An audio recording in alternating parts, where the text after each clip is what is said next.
Hello 10th class students, as we have completed 4 chapters, now I am going to start atomic structure. So before starting the atomic structure officially of 10th class, what you have to do is you have to go through with the textbook of 9th, which includes atoms and molecules in it.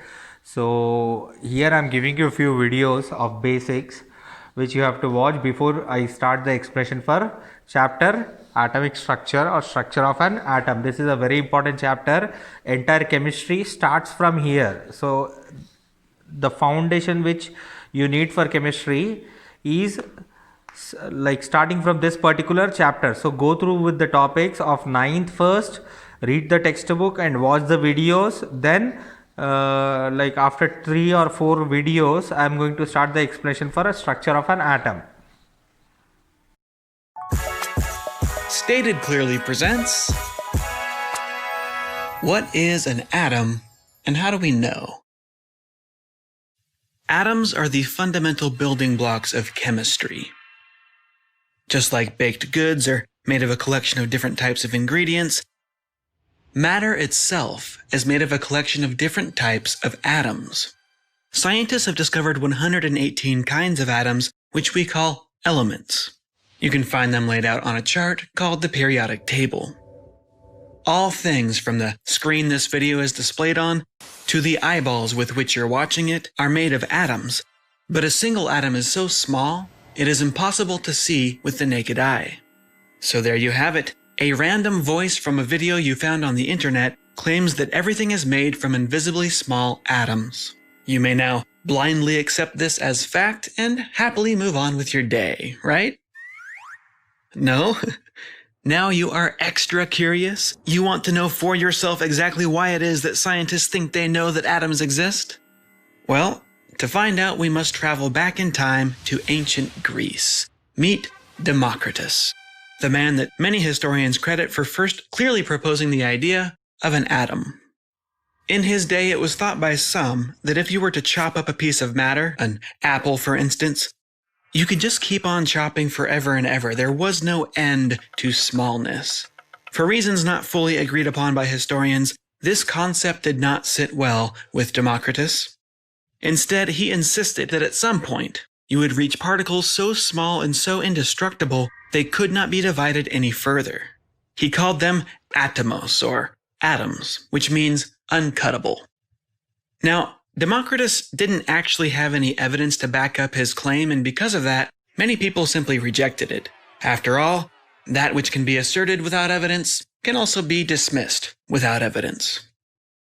Let's fast forward several hundred years and hop on over to the Arabic world. You probably know that salt can be extracted from seawater by simply letting it evaporate or boiling it dry. People have been doing this forever, but alchemist Jabir ibn Hayyan and those that followed his work took the science of extraction to a whole new level. Through careful experimentation, they developed complex processes of filtration, boiling, vapor collection, and cooling. They found that crude starting materials could be divided into multiple incredibly pure substances. Pure meaning they appeared to be consistent all the way through, unlike the complex mixtures of matter often found in nature.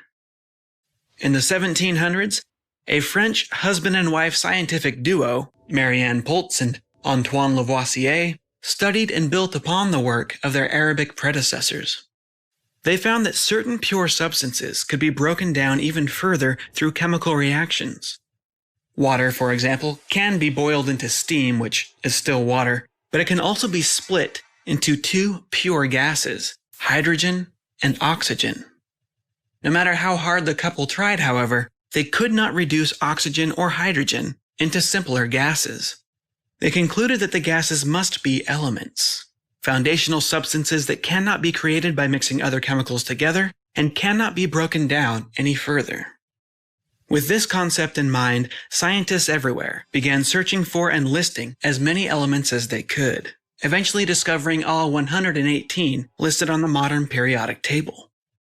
Some, such as oxygen and hydrogen, are gases at room temperature. Others are solids, such as elemental carbon and gold. Others still are liquid at room temperature, mercury and bromine. It was also found that under the right conditions, pressure and temperature, certain elements will react with each other upon mixing to form new substances with new properties. These are called compounds. The elements oxygen and iron can react to form a brown powder known as rust. Oxygen and mercury react to form a toxic orange powder. Oxygen and hydrogen react to form a clear, refreshing liquid. You probably know it as water. Though the steps may be complicated, all of these reactions can be reversed. Elements can be re-separated, and the amount of each element we get back after separation is always exactly equal to the amount that had reacted to form the compound in the first place. Wonderful. Elements are real, and they appear to be essentially indestructible, but what are they made of? If you were to zoom in on one, a chunk of pure gold for example, can you just keep zooming in forever and ever, seeing nothing but pure gold for infinity? In the early 1800s, a school teacher from England named John Dalton grew fascinated with chemistry. Along with conducting several experiments of his own, he read about every experiment he possibly could, paying special attention to the quantities of each element used up in every chemical reaction. In these numbers, he was surprised to find a pattern emerge. When two elements can react to form multiple types of compounds, they always do so in small, whole number ratios. In this example here, we see that in order to transform a gram of carbon into pure carbon monoxide, we need to add 1.33 grams of oxygen. To turn a gram of carbon into pure carbon dioxide, we need to add exactly twice as much oxygen. That's 2.66 grams. This, and many other similar observations, strongly suggest that oxygen and other elements are made of tiny, indivisible units. Atoms. He didn't know exactly how small an atom was, but the numbers suggested that the atoms of a single element were all nearly identical in size to each other, but different in size to the atoms found in other elements. In 1808, he wrote a 560-page book that briefly mentioned his discovery. It even came with some quite beautiful drawings. While scientists weren't fully convinced that atoms were real, they did find the concept of atoms extremely useful. It helped them make accurate predictions and perform cleaner chemical reactions. In 1905, Albert Einstein, hold on there, in 1905 he was quite a bit younger than that. There we go. In 1905, Albert Einstein proposed an experiment and produced an equation that could be used not only to confirm the existence of atoms, but to determine exactly how big they are. A few years later, French physicist Jean Perrin, or I guess in French that would be something a little more like Jean Perrin, used Einstein's concept to actually do the experiments confirming beyond reasonable doubt, at least to other physicists and mathematicians, that atoms do, in fact, exist. Now, if you happen to love math and possess an in-depth understanding of physics, then great. You can just turn off this video right now and go read his book. But for the rest of us, a little visual confirmation that atoms actually do exist would be nice, right? Unfortunately, individual atoms are far too small to be seen with normal light. The wavelength of light is just too great. This means that normal microscopes cannot see atoms. In the 70s, a group of engineers led by Gerd Bennig and Heinrich Rohrer began working on what they called the scanning tunneling microscope, a microscope they hoped would let us take undistorted images of many different types of atoms. It uses a process called electron tunneling to scan and essentially feel the surface of the sample, much like you can feel around in the dark to get a picture of your surroundings. This is an actual scan of silicon atoms forming the surface of a crystal. The colors here are artificial, but this is real data showing the actual pattern of silicon atoms arranged in the sample. Later work by Dr. Wilson Ho improved the technique and cleaned up the presentation of data. While, quote, feeling the atoms does give us good information, researchers still wanted more. A group led by Dr. Ara Apkarian of the National Science Foundation's Castle Research Center discovered a way to use actual light to see atoms. In the past, this was thought to be impossible because the wavelength of light is so much larger than an atom, but by shooting light at the tip of a probe in a modified scanning tunneling microscope, they were able to essentially shrink the light's wavelength and get it to scatter off the sample onto a detection screen. By moving the sample bit by bit, hitting it with light again each time, they were able to piece together this image of a single nitrogen atom, each pixel representing an individual data point from the scan. If we smooth it out, sharpen the edges, and change their chosen color scheme, it is shocking to find how close John Dalton's old drawings actually were to reality. Our species has finally done it. Over 2,000 years after Democritus first proposed the idea of an atom, we have now received direct visual confirmation. Atoms exist. So in summary, what is an atom? Atoms are the fundamental building blocks of chemistry. How do we know they exist? Through chemical reactions, we can witness their effects.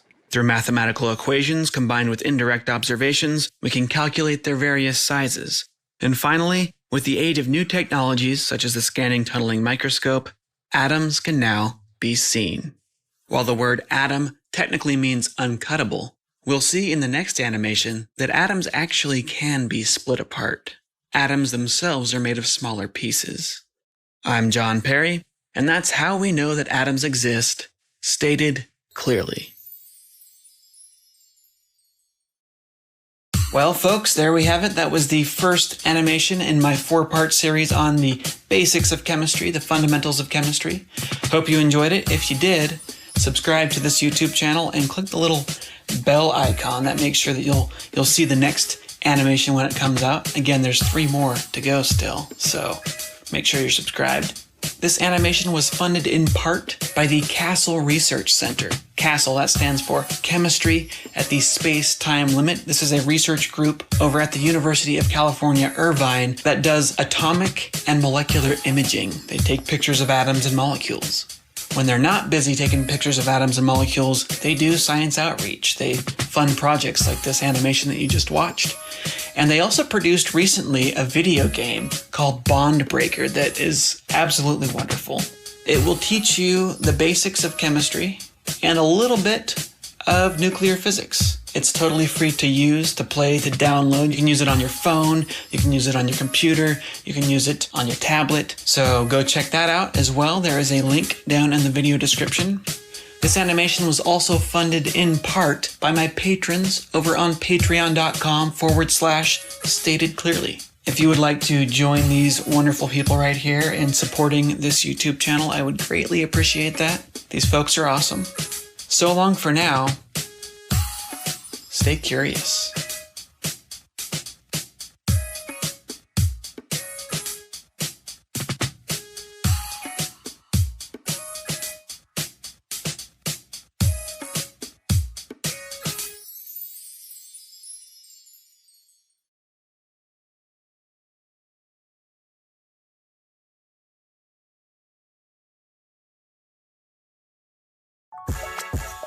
Stated Clearly presents...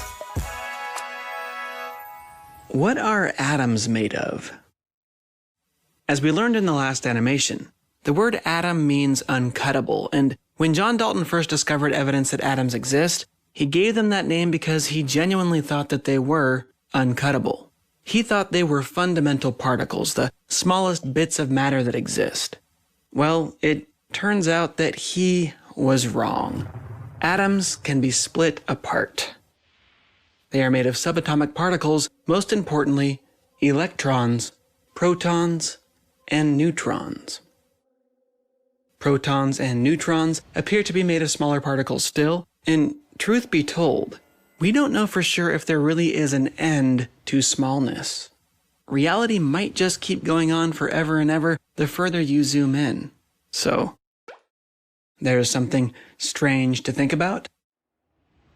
This image was made of data collected from an actual scan of a single nitrogen atom fixed to a metal surface. What we're actually seeing here is the outside of what is called the electron cloud, the outer edges of the atom. The colors here are artificial, but this is the real shape of a nitrogen atom. Here to the right, we see a simplified model of the same nitrogen atom. This type of model is called the Bohr model, named after the physicist Niels Bohr. Other models do exist which are more accurate, but when first being introduced to chemistry, the Bohr model is the easiest to make sense of, and so it's what we will be using here. In the center of a nitrogen atom, we have the nucleus. Looking over at the scan, you might think that the red section is the nucleus. That's actually not the case. As mentioned, the colors here are artificial. The red pixels are just the part of the electron cloud that's closest to us. The nucleus is hiding underneath the electrons. It is the core of the atom. And in our model, the nucleus has been dramatically enlarged so that we can actually see it. If the model were actually drawn more to scale, the entire nucleus would be smaller than a single pixel on your screen. In fact, if we were to enlarge the atom to the size of a professional soccer field, well, actually the size of 10 professional soccer fields, the nucleus would be about the size of a house spider. The nucleus consists of one or more protons, and in most atoms, a collection of neutrons. Protons and neutrons are what give the atom most of its weight, or its mass, technically. For example, a gold atom has 79 protons and typically 118 neutrons. This is far heavier than a nitrogen atom, which only has 7 protons and usually 7 neutrons. The number of neutrons in a particular type of atom might vary between individuals. For example, while most nitrogen atoms have 7 neutrons, some have just 6, while others have 8. Changing the number of neutrons inside of an atom won't really do much to change its chemical properties. Instead, it will often just make the atom slightly heavier, slightly lighter, or sometimes it will make the atom unstable. On the other hand, if you were to add or subtract just a single proton from nitrogen, assuming you had the technology to do so, you would completely change its chemical properties. So much, in fact, that we would no longer call it nitrogen. Adding just a single proton to a nitrogen atom would transform it into an oxygen atom. Taking a proton away from nitrogen would transform it into carbon. In other words, the number of protons an atom contains determines the type of atom it is. When you look at the periodic table, you find that each element has a number. Hydrogen is number 1, nitrogen is number 7, gold is number 79. This number tells you how many protons a single atom of that element contains. Protons are positively charged, neutrons are neutral. Obviously, they don't actually have little faces on them, but it helps to remember. Electrons, on the other hand, are negatively charged. We often depict them as little particles in orbit around the nucleus, similar to planets orbiting a sun, but this is not technically accurate. Scientists tell us that electrons can be best described as wave functions. Cloud-like structures that sort of resemble the energy force fields you might find in a science fiction movie. That said, for our purposes today, the simplified model actually works best. In general, the number of electrons an atom contains is equal to the number of protons in its nucleus. This is because each positively charged proton attracts one negatively charged electron. Through chemical reactions, however, an electron can sometimes be stripped away from an atom, or an extra electron can sometimes be added. In these cases, we call the modified atom an ion. Okay, that was a lot of information thrown at you in a very short amount of time, so let's just recap here and summarize the most important bits. What exactly are atoms made of? In the center of an atom, we find one or more protons, and in most cases, we also find neutrons. Protons are positively charged, neutrons are neutral. The number of protons an atom contains determine the type of atom it is. Hydrogen has 1 proton, nitrogen has 7, gold has 79, and so on. Orbiting about the nucleus, we find negatively charged electrons. In general, the number of electrons an atom contains is equal to the number of protons in its nucleus. This is because each positively charged proton attracts one negatively charged electron. I am John Perry, and that was a basic overview of the anatomy of an atom stated clearly. This animation series was made possible with a grant from the National Science Foundation and the Castle Research Center at the University of California, Irvine. Castle researchers are the ones that took that really cool image of nitrogen that I showed you and a bunch of other images I'll show you in future videos. Aside from taking pictures of atoms and molecules, the researchers at Castle also produced a free video game called Bond Breaker which teaches players how atoms and subatomic particles interact with one another. Though it is a fairly simple game, I have found it extremely helpful when trying to make sense of the strange properties that atoms and subatomic particles possess. I highly recommend checking it out. A link to the game is displayed here on screen and can also be found in the video description. This video was, of course, also funded by good people like you, who support my work on patreon.com/statedclearly. Thank you, folks. You are amazing. So long for now, everybody. Stay curious.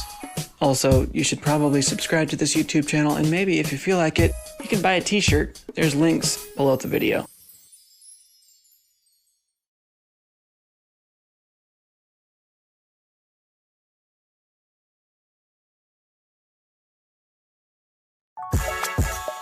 Stated Clearly presents... What is a molecule? Though textbook definitions of the word molecule can sometimes be a bit complicated, a molecule can be loosely thought of as a group of atoms stuck together, usually through chemical bonds. Here we see a single hydrogen atom traveling through the cosmos. It's made of one positively charged proton in its nucleus and one negatively charged electron. If our lone hydrogen atom happens to pass close enough to another lone hydrogen atom, their electrons, which are attracted like magnets to protons, can pull the atoms toward each other until they collide and stick together. The two atoms now share each other's electrons in what is called a covalent chemical bond. What were once two individual hydrogen atoms have now formed a single hydrogen molecule. This bond is not permanent. With enough heat or due to interactions with other molecules, the hydrogen atoms will readily separate once more. Different types of atoms can form different numbers of chemical bonds. A hydrogen atom can only form one covalent bond at a time. If a third hydrogen atom were to collide with a hydrogen molecule, it would simply bounce off, or, if it hits hard enough or in just the right place, it can trade spots with one of the existing atoms. An oxygen atom can typically form 2 bonds. A carbon atom can make 4. An argon atom won't usually bond with anything. Even though possible bond numbers per atom are pretty small, huge molecules can form if bonds happen to be properly arranged. For example, even though hydrogen can only form 1 bond, a standard water molecule is always made of 3 atoms. This is possible because oxygen, which can form 2 bonds, forms just 1 bond with each hydrogen atom. A single molecule of the sugar known as glucose is made of 24 atoms, a special arrangement of carbons, hydrogens, and oxygens. A typical fatty acid in the human body may vary in length. This one here is made of 38 atoms. And finally, a single protein, depending on the type, can contain over 500,000 atoms all covalently bound together. The molecular models that I've been showing you here so far are what we call space-filling models. They show us roughly what the outside of each atom's electron cloud looks like, and different types of atoms have been assigned different colors. When we look at real molecules with a scanning tunneling microscope, they look pretty similar to these space-filling models, but the atoms are not color-coded and their edges are fuzzy. That blur is partly due to the microscope's limitations, and partly because atoms actually do have soft boundaries. When looking at complex molecules, space-filling models, and especially actual images of real molecules, can be a bit confusing to look at. Which atoms are bound together, which atoms are just close to one another. For this reason, chemists sometimes use what are called ball and stick models. These highlight the bonds between atoms, the skeleton of a molecule, instead of showing each atom's outside surface. In 2009, Dr. Leo Gross and his team at IBM discovered a way to take actual skeletal pictures of molecules. This is not a drawing, this is not a computer-generated model, this is an actual scan of a real molecule. Amazingly, atomic theory was allowing scientists to draw molecules with surprising accuracy over 100 years before this image was finally taken. That's quite a testament to what good scientific theory can do. When atoms come together to form a molecule, the molecule vibrates between its bonds in a regular pattern. You can think of the bond as a bouncing spring. This is because the protons in the nucleus of each atom repel one another, while the shared electrons in each bond pull the atoms back together. The vibrations we find in molecules are the result of a perpetual tug of war between these two forces. If you add more energy to a molecule with heat or light, the amplitude, the length of each vibration will increase without changing how frequently each vibration completes its cycle. This means the bouncing spring stretches further and the atoms move faster. If you add enough energy, the bond will eventually break. Scientists are fascinated by molecular movements and want to understand them better. These vibrations have a huge number of potential applications in chemistry, medicine, electronics, and computer engineering. Watchmakers, for example, use the unchanging speed of molecular vibrations to build watches that keep nearly perfect time. In a quartz crystal, bond vibrations between its atoms resonate, causing the entire crystal, when cut to the right size and shape, to oscillate microscopically at 32,768 times per second. Inside each quartz watch is a tiny crystal along with electronics that can count the crystal's vibrations. This then tells the second hand precisely when to move. In April 2019, in the journal Nature, Junhee Lee and his colleagues from the Center for Chemistry at the Space-Time Limit have published the first images ever taken of molecular vibrations at the atomic scale. Though these images may seem a bit strange to you and I, they show researchers exactly how this molecule bends and pulses between its bonds. Scientists can use images like this to build accurate models predicting exactly how different molecules will behave under various conditions. With this new precision knowledge, engineers are working on solar panels that generate far more energy, computer chips that do not overheat, and researchers are planning to use this imaging technology to better understand our own DNA. Even in a field as thoroughly studied as chemistry, the old saying is still true.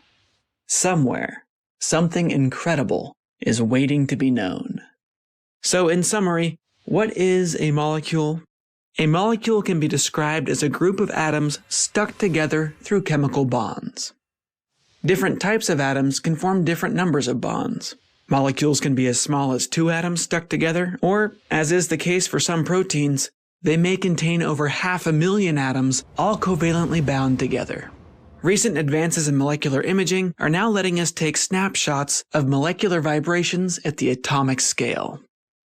I'm John Perry, and that is a molecule stated clearly. This animation is part of an Intro to Chemistry series sponsored in part by the National Science Foundation and the Castle Research Center. That's Chemistry at the Space-Time Limit. It was also funded in part by my wonderful supporters on patreon.com/statedclearly. Thank you, I could not do this without you. Along with this video series, Castle and the National Science Foundation have funded the creation of an amazing online video game called Bond Breaker. In the game, you are a proton, and you go on a bunch of little adventures, learning powerful concepts in chemistry and nuclear physics as you go. I've shown you clips of the game before, but a new version was just released and it is wonderful. Go check it out at testtubegames.com. There is a link down in the video description. Not only will it teach you new things about chemistry and atomic physics, it's also almost too fun to play. Today I went to play it for just a few minutes so I could record my screen and show you what the game looks like, but I ended up playing for over an hour, so kudos to Andy at Test Tube Games. You have done an amazing job. Teachers, use this in your classrooms. It's free.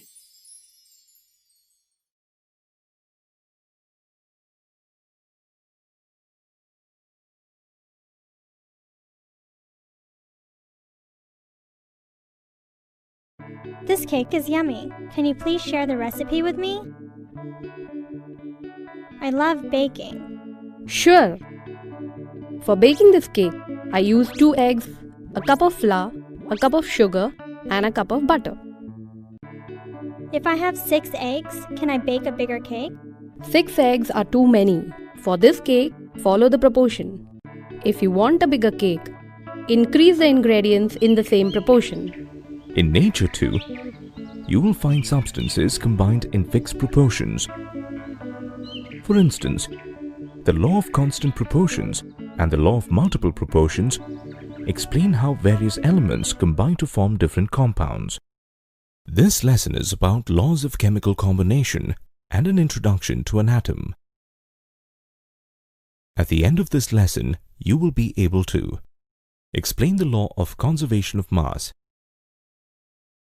describe an experiment to prove the law of conservation of mass, explain the law of constant proportions, explain the law of multiple proportion, list the postulates of Dalton's atom, define an atom, identify the symbols of elements, identify the atomic mass of elements, define a molecule, identify the atomicity of elements, define an ion, define valency, list the rules for writing a formula, and apply a set of rules to write a formula. After a series of experiments, Democritus concluded that if you continue to cut a stone into smaller and smaller pieces, at some point you would reach a piece so tiny that it could no longer be divided.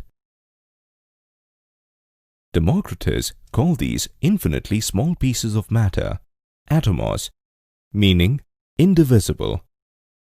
Convinced that matter is made of tiny indivisible particles,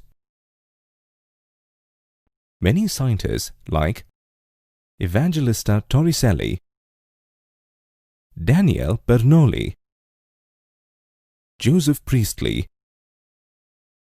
and Antoine Lavoisier started studying the natural world. Among them, Joseph Priestley discovered that substances could combine together or break apart to form new substances. Later, Antoine Lavoisier, from his experimental observations, established a law that states that there is no gain or loss of mass when new substances are formed. This can be better explained with the help of an experiment. To do this experiment, take 5 grams of iron filings in a watch glass. Take 5 grams of sulfur in another watch glass. Then, mix the iron filings and the sulfur thoroughly and weigh it. The weight is 10 grams. Now, heat the mixture. It forms a dark molten mass of ferrous sulfide. Weigh it. You'll find the weight to be 10 grams. This shows that the mass is the same, though there is a change in form. Therefore, the law of conservation of mass can be stated as: in any chemical reaction, the total mass of the substance before and after the reaction is the same, although its matter undergoes a physical change. The total mass of reactants is equal to the total mass of products. This led scientists to ponder over the combination of substances, and they conducted various experiments. All these observations were accepted, and the law of definite proportion was proposed by Proust. Proust, a French chemist, concluded that when 100 grams of water was decomposed, 11 grams of hydrogen and 89 grams of oxygen was obtained. He later purified and analyzed numerous compounds and concluded that every pure substance contains the same elements combined in the same proportions by weight. So, the law of definite proportions can be defined as: in a chemical substance, the elements are always present in definite proportions by mass. Hydrogen and oxygen can combine in different proportions to form different compounds like water and hydrogen peroxide. 2 parts of hydrogen combine with 1 part of oxygen to form water, and 2 parts of hydrogen combines with 2 parts of oxygen to form hydrogen peroxide. This follows the law of multiple proportions. According to this law, when 2 elements combine to form 2 or more different compounds, then the weight of one of the elements is constant and the other has a simple ratio. Basing on Proust's observations, John Dalton further researched and realized that water could exist as a gas that is mixed with air and occupies the same space as air. Solids cannot occupy the same space as gas. For example, ice cannot mix with air. This made Dalton ponder over what could allow water to sometimes behave as a solid and as a gas at other times. After a series of experiments with various substances in different states, Dalton concluded that all matter must be composed of tiny particles which cannot be further divided. He called them atoms. So an atom can be defined as the smallest particle of an element. According to Dalton, all matter is made of atoms. Atoms are indivisible and indestructible. All atoms of a given element are identical in mass and in properties. Compounds are formed by a combination of two or more different kinds of atoms. And a chemical reaction is a rearrangement of atoms. Having identified some elements, Dalton proposed a scheme of notation to represent elements. For example, hydrogen was represented as, carbon as, oxygen as, nitrogen as, sulfur as, phosphorus as, copper as, silver as, gold as, iron as, chlorine as, tin as, zinc as, and lead as. The symbols used today were suggested by Berzelius. The first letter of the symbol is always in uppercase. Some elements were represented by the starting alphabet of its name. For instance, carbon is represented as C, boron as B, oxygen as O, sulfur as S, nitrogen is written as N, and hydrogen as H. All the elements do not follow the same convention. Symbols of some elements were the first two alphabets, where the second alphabet is in the lower case. For example, aluminium is represented as Al, chlorine as Cl, argon is written as Ar, beryllium as Be, and lithium as Li. An element is represented by either the first or the first and any other letter of its Latin name. There are some exceptions while writing the symbols for some of the elements. These names were derived from Latin. In general, the first letter and the second letter of their Latin names are used to represent the symbols of these elements. For example, antimony is called stibium in Latin, and the symbol is Sb. Copper is known as cuprum, and the symbol is Cu. Gold as orumand, represented by Au. Iron as ferrum, and the symbol is Fe. Lead as plumbum, and is represented by Pb. Mercury as hydragium, and is represented as Hg. Kalium is the Latin name of potassium, and its symbol is K. silver as argentum, and it is represented as Ag.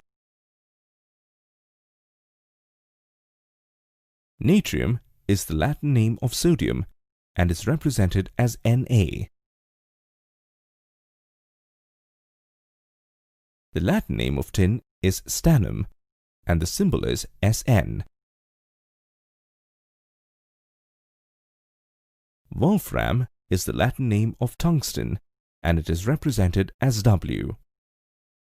A symbol not only represents one atom but also the mass of the element. According to Dalton, each element has a characteristic atomic mass.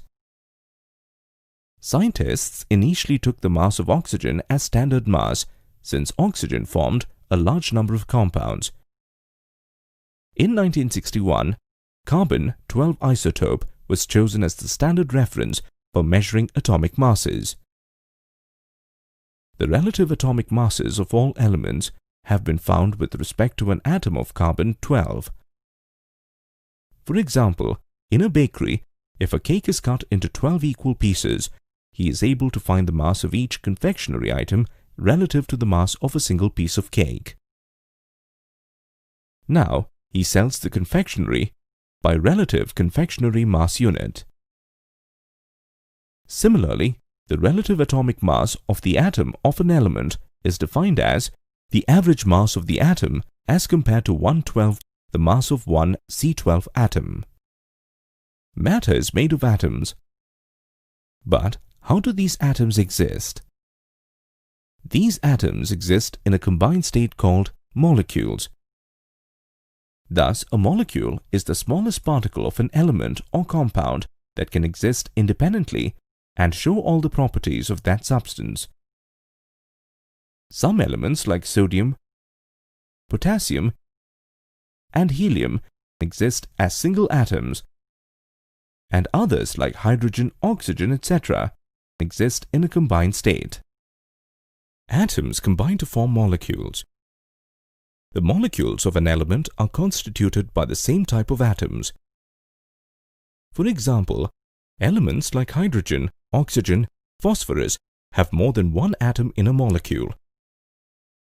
This number is specific for an element and is known as its atomicity. Thus, the number of atoms constituting a molecule is referred to as atomicity. Let us look at some examples. An oxygen molecule has 2 atoms of oxygen and is known as a diatomic molecule. Hydrogen, chlorine, nitrogen, etc. also exist as diatomic molecules. Elements like phosphorus and sulfur have more than 2 atoms in a molecule and are called polyatomic. A phosphorus molecule has 4 atoms of phosphorus, P4, and a sulfur molecule has 8 atoms and is octaatomic, S8. So far we have discussed about the molecules of elements. Elements combine to form compounds. Thus, a molecule of a compound has 2 or more elements. For example, common salt is a compound of sodium and chlorine, where sodium is a positively charged particle and chlorine a negatively charged particle, and each of this is called an ion. Thus, a charged particle is called an ion. The positively charged particle is called cation. On the other hand, the negatively charged particle is referred to as anion. We know that atoms of an element combine to form a compound. Every atom has a specific combining capacity. This combining capacity of an element is known as valency. For example, consider a water molecule. It has 2 atoms of hydrogen and 1 atom of oxygen. This shows that the combining capacity of oxygen is 2 and takes 2 hydrogen atoms. Similarly, sodium oxide has 2 atoms of sodium and 1 atom of oxygen. Thus, the combining capacity of sodium is 1 and oxygen is 2. Here the compound is formed by 2 different elements, and such compounds are called binary compounds. some compounds have more than two elements or a group of elements as ions. For example, an OH ion. It consists of hydrogen and oxygen atom and its valency is 1. Here are the valencies of some elements. Chlorine has the valency of 1. The valency of magnesium and calcium is 2, while nitrogen and aluminium is 3 and that of carbon is 4. A nitrate ion and an ammonium ion show a valency of 1, whereas carbonate and sulfate have a valency of 2. The knowledge of valency helps to write the formulae of compounds. A formula is the shorthand representation of a compound. For example, consider a water molecule. It has hydrogen and oxygen. The symbol of hydrogen is H and oxygen is O, and its formula is H2O. Let's learn to write a formula. To write the formula of compounds, we follow a set of rules. Let us write the formula of calcium carbonate. First and foremost, identify the elements present in calcium carbonate. They are calcium, carbon, and oxygen. Identify the cation and the anion. In calcium carbonate, calcium is the cation and carbonate is the anion. Next, identify the valency of the cation and the anion and place it just above the symbol. For example, the valency of calcium is 2 and the valency of carbonate is also 2. Then cross-multiply the valencies. Now write the numerals as subscript right after the respective symbol, Ca2 and CO32. In case of calcium carbonate, both the valencies are 2, hence the formula is CaCO3. For compounds formed with polyatomic ions, the ion is enclosed in a bracket before writing the number of units. For example, ammonium sulfate. It has both ammonium and sulfate ions. The valency of an ammonium ion is 1 and sulfate is 2. When we cross-multiply, ammonium has a subscript 2. This 2 is written outside the bracket. There is an exception for some of the metals, which exhibit variable valency and are named accordingly. For example, copper shows 2 different valencies, 1 and 2. In such a case, the compound formed with lower valency is called cuprous and the compound is cuprous oxide, that is Cu2O. On the other hand, copper with valency 2 forms cupric oxide, CuO. Similarly, iron also exhibits variable valency. Iron with a valency of 2 is ferrous and iron with a valency of 3 is ferrous. Let us write the formula of potassium hydroxide. The elements present in potassium hydroxide are potassium, hydrogen and oxygen with symbols K, H and O. The cation is potassium with valency 1 and anion is hydroxide also with valency 1. Since both have a valency of 1, the formula of the compound is KOH. Let us write the formula for magnesium nitrate. The elements are magnesium, nitrogen and oxygen with symbols Mg, N and O. The cation is magnesium with a valency of 2 and anion is nitrate with a valency of 1. Cross-multiplying the valencies, we get the formula MgNO3 twice. The subscript 2 after NO3 is written outside the brackets. Let us write the formula for calcium phosphate. The elements present in calcium phosphate are calcium phosphorus and oxygen with symbol Ca, P and O. The cation is calcium with valency 2 and the anion is phosphate with valency 3. Cross-multiplying the valencies, the formula of calcium phosphate is Ca3PO4 twice. The subscript 2 after PO4 is written outside the brackets.